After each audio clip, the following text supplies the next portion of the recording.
আল্লাহ রাসূল সাল্লাল্লাহু আলাইহি ওয়া আলিহি ওয়াসাল্লাম সব সময় প্রাণীদের প্রতি তিনি দয়া দেখিয়েছেন।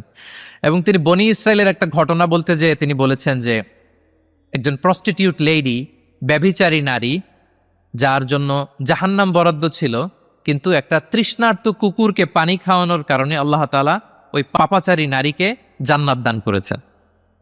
সুবহানাল্লাহি বিহামদি। তার জন্য জাহান্নাম ছিল অবধারিত, কিন্তু একটা তৃষ্ণার্ত কুকুরকে পানি পান করার কারণে তাকে জান্নাত দিয়েছে কে? আল্লাহ সুবহানাহু ওয়া তাআলা। তাও কেমন একটা প্রাণীকে? কুকুরকে। আমরা গুরুত্বই দেই না। সামান্য একটা কুকুরকে দয়া দেখানোর কারণে আল্লাহ তাআলা এই জাহান্নামী নারীকে জান্নাত দান করেছেন। আমরা যদি খেয়াল করি যে আমরা আমাদের সমাজে কুকুর বিড়াল দেখলে কি করি বলেন তো? রাস্তাঘাটে কি করি? দেখি অডিয়েন্সের কাছ থেকে আমি একটু শুনি। কি করি আমরা? তাড়িয়ে দেয়। আর কি করি? ঢিল ছুরি। আর কেউ কেউ খাবার দেয়। মাশাআল্লাহ, এই তো, এটাই তো প্রিয় নবীজির সুন্নাহ, আমরা খাবার দিব। এক্স্যাক্টলি। কিন্তু আমি জানি না কেন যেন বাংলাদেশে কুকুর দেখলে, বিড়াল দেখলে কি করে? তাড়ায় দেয়, ঢিল ছোড়ে, লাথি মারে। এরকম করে না অনেক সময়? অপ্রয়োজনে, কোনো প্রয়োজন নেই এটা করে।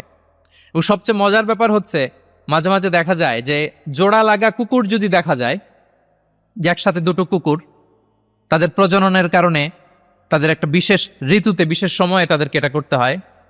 এক অদ্ভুত কারণে মানুষ মানে ক্ষিপ্ত হয়ে ওঠে তাদের প্রতি। কিন্তু আমাদের তো মানবিক হওয়া উচিত ছিল, কি বলেন? আশরাফুল মাখলুকাত বলে আমরা নিজেদেরকে দাবি করি। আমাদের কি করা উচিত ছিল? ইগনোর করা উচিত ছিল। Let them do there job. Overlook করার দরকার ছিল। কিন্তু কোনো এক অদৃশ্য কারণে আমরা এরকম দৃশ্য দেখলে হিংস্র হয়ে উঠি, লাঠি দিয়ে মারি, ওখানে মানুষ জড়ো হই। কিন্তু তাদের একটা সফল প্রজননের জন্য, বংশবিস্তারের জন্য এটা প্রয়োজন। তো আমরা যেন এই কাজটা না করি, এরকম নির্মম যেন আমরা কখনো না হই। কারণ প্রাণীদের প্রতি দয়া দেখানো এটা ছোটখাটো কোনো ব্যাপার নয়। এটাই আপনার জান্নাতের কারণ হতে পারে, এটাই আপনার জাহান্নামের কারণ হয়ে যেতে পারে।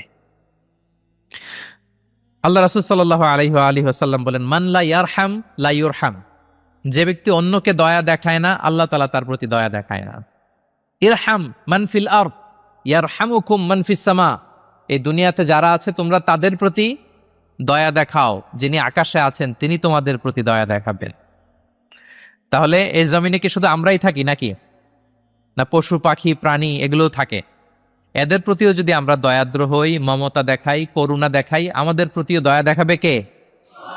এবার আওয়াজ করে বলুন তো, আমরা আল্লাহর দয়া পেতে চাই কি চাই না? সবাই চাই। তাহলে প্রাণীদের প্রতি কখনো আমরা যেন নির্মম না হই, অমানবিক না হই, আমরা যেন মানবিক হই। আমরা অনেক উন্নত দেশে দেখি যে হাইওয়েতে একটা সাপ যাচ্ছে, এই সাপ দেখে একটা গাড়ি থেমে গিয়েছে, স্টপ।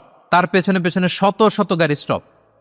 তারা বন বিভাগকে নক দেয়, স্থানীয় পুলিশকে ফোন দেয়, তারা এসে সাপটাকে উদ্ধার করে, এরপরে গাড়িগুলো চলতে শুরু করে।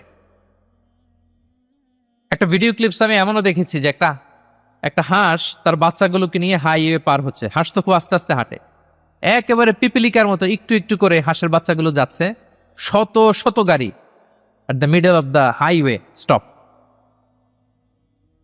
আল্লাহু আকবার। কিন্তু বাংলাদেশে দেখবেন যে রাস্তা দিয়ে সাপ যায় না, কুকুর যায় না, বিড়াল যায়, কোনো কেয়ার নাই, একেবারে ড্যাম কেয়ার। যে প্রাণীদের প্রতি দয়া দেখায় না, আল্লাহ তাআলা তার প্রতি দয়া দেখান না। তাহলে প্রিয় নবীজি প্রাণীদের প্রতি কতটা দয়াদ্র ছিলেন, মমতাময় ছিলেন, এটা সবার কাছে ক্লিয়ার।